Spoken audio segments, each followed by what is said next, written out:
अगर भगवान तुमसे इंतजार करवा रहे हैं तो तैयार रहना, वो उनसे कहीं ज्यादा देने वाले हैं जितना तुमने मांगा है। जिस तरह लोग मुर्दे इंसान को कंधा देना पुण्य समझते हैं, काश इस तरह जिंदा इंसान को सहारा देना पुण्य समझने लगे तो जिंदगी आसान हो जाएगी। मत सोच इतना जिंदगी के बारे में, जिसने जिंदगी दी है उसने भी तो कुछ सोचा होगा। बेवजह ही नहीं होती लोगों से मुलाकात, किसी से सबक मिलता है तो किसी से ज्ञान। श्री कृष्ण कहते हैं, किसी को दुख देकर मुझसे अपने सुख की इच्छा मत करना। अगर तुम किसी को एक पल का भी सुख देते हो तो अपने दुख की चिंता कभी मत करना। जब दर्द और कड़वी बोली दोनों सहन होने लगे तो समझ लेना जीना आ गया है। कौन क्या कर रहा है, कैसे कर रहा है, क्यों कर रहा है, इन सब से आप जितना दूर रहेंगे उतना ही खुश रहेंगे। हंसते रहो तो दुनिया साथ है, वरना आंसुओं को तो आंखों में भी जगह नहीं मिलती। जीवन में जो होता है वह किसी वजह से होता है, या तो वह आपको कुछ बनाकर जाता है या फिर कुछ सिखाकर। कटना, पिसना और अंतिम समय तक निचोड़े जाना गन्ने से बेहतर कौन जानता है कि मीठा होने का नुकसान कितना होता है। जब कोई दिल दुखाए तो सबसे बेहतर है कि हम चुप हो जाएं, क्योंकि जिन्हें हम जवाब नहीं देते उन्हें फिर वक्त जवाब देता है। अंधे बहरे गूंगे बनकर अपने लक्ष्य पर ध्यान देते रहो। यहाँ इतने खाली लोग हैं कि ना खुद कुछ करेंगे और ना करने वालों को कुछ करने देंगे, और उनका मनोबल भी तोड़ देंगे। लोग जरा सी बात पर आपको छोड़ देते हैं और भगवान जरा सी प्रार्थना से आपको थाम लेते हैं। कर्मों से डरिए, ईश्वर से नहीं। ईश्वर तो माफ कर देता है मगर कर्म नहीं।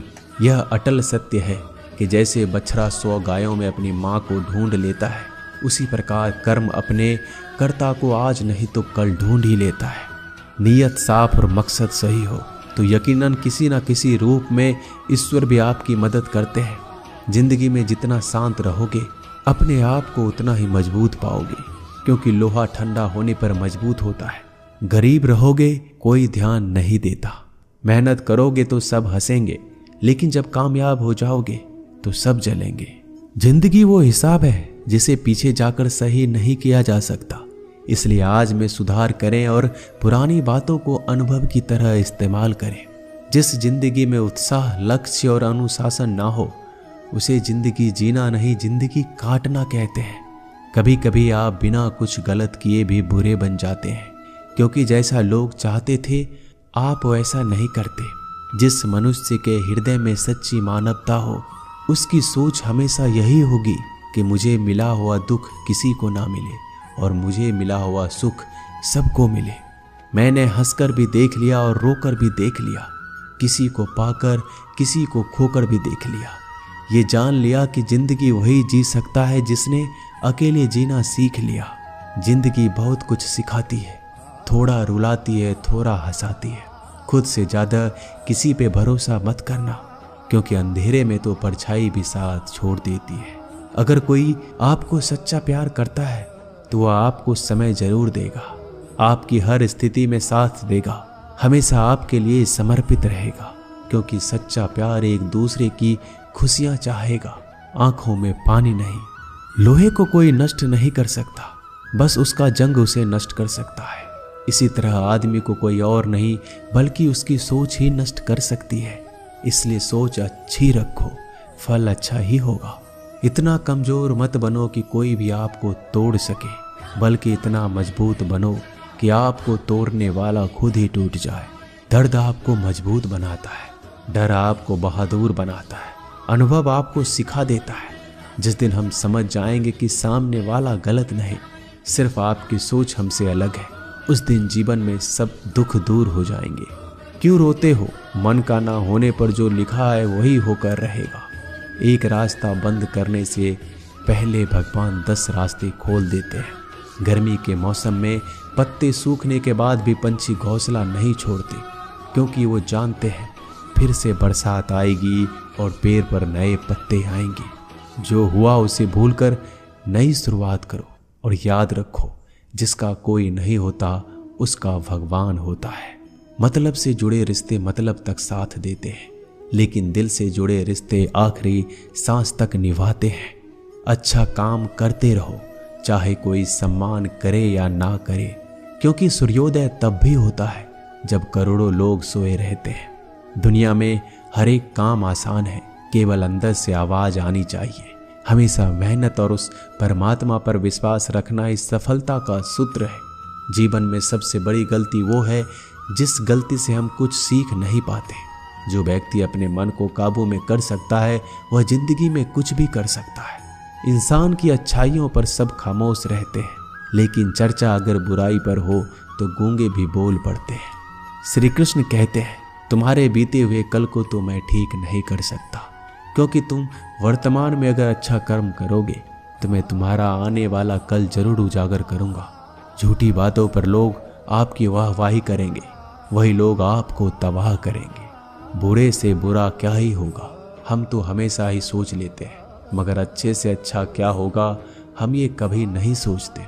जो ईश्वर रात को पेड़ पर बैठे पक्षियों को कभी गिरने नहीं देता, तो सोचो वह तुम्हें अकेला और बेसहारा कैसे छोड़ सकता है। आज के जमाने में कोई अपना नहीं होता, सिर्फ लोग तब तक साथ देते हैं जब तक उनका स्वार्थ होता है। अगर कोई अकेला है तो इसका मतलब ये नहीं कि उसे कोई पसंद नहीं करता, बल्कि वह अकेला इसलिए है क्योंकि उसने दुनिया की औकात जान ली है। एक बार राजा और उसका मंत्री तलवार को साफ कर रहे होते हैं। तलवार को साफ करते समय अचानक राजा के पैर पर तलवार गिर जाती है और राजा की पैर की उंगलियां कट जाती है। उस राजा को उंगली कटने के कारण बहुत ही तकलीफ हो रही थी, बहुत ही दर्द हो रहा था। लेकिन उसका मंत्री कहता है, शांत रहिए महाराज, जो कुछ भी होता है अच्छे के लिए होता है। राजा को यह बात सुनकर गुस्सा आ जाता है। वह मंत्री से कहता है कि मेरी उंगली टूट गई और तुम कह रहे हो अच्छे के लिए हुआ।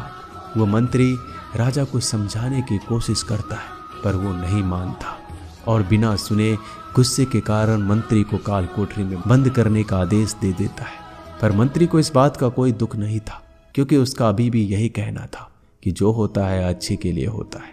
वो अपनी खुशी से ही अपने आप को सैनिक के हवाले कर देता है। राजा इस बात को सुनकर चौंक जाता है, सोचता है कि मेरा मंत्री कितना मूर्ख था। उसे लग रहा था कि मैंने उसे अच्छाई के लिए कैद कर दिया। इस घटना के 3 महीने बीत जाते हैं। एक दिन राजा अपने सैनिकों को लेकर शिकार करने के लिए जंगल में जाता है। राजा को एक हिरन दिखता है। हिरन का पीछा करते करते राजा घने जंगलों में चला जाता है। वह हिरन को पकड़ नहीं पाता और जंगलों में खो जाता है। वो बाहर आने के लिए रास्ता ढूंढता है, लेकिन रास्ता उसे नहीं मिलता। तभी कुछ आदिवासी लोग उसे घेर लेते हैं। उन लोगों को पता नहीं था कि वह राजा है। वो लोग अपने देवता को बलि चढ़ाने के लिए एक इंसान को ढूंढ रहे थे। आदिवासी लोग राजा को पकड़कर अपने इलाके में ले जाते हैं। राजा उनको बार बार समझाने की कोशिश करते हैं, लेकिन वो लोग कुछ भी नहीं समझ रहे थे।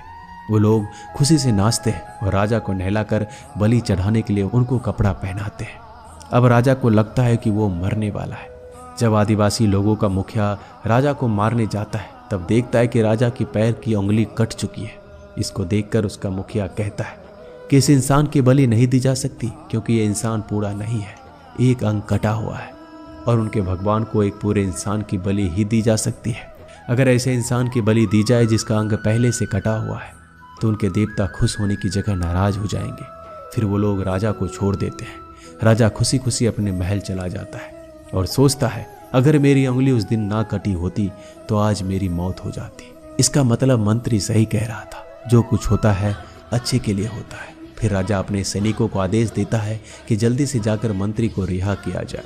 फिर राजा मंत्री को अपना पद वापस देते हैं और पूछते हैं, मंत्री उस दिन मेरी उंगली कट गई, मेरे लिए अच्छा हुआ, मैं मान गया, लेकिन तुम जेल में हो, इससे तुम्हारा क्या अच्छा हुआ। मंत्री खुशी खुशी राजा से कहता है, महाराज आप शिकार के लिए जाते तो आपके साथ मुझे भी आना पड़ता, और अगर मैं आपके साथ जाता तो वो लोग मुझे मार देते।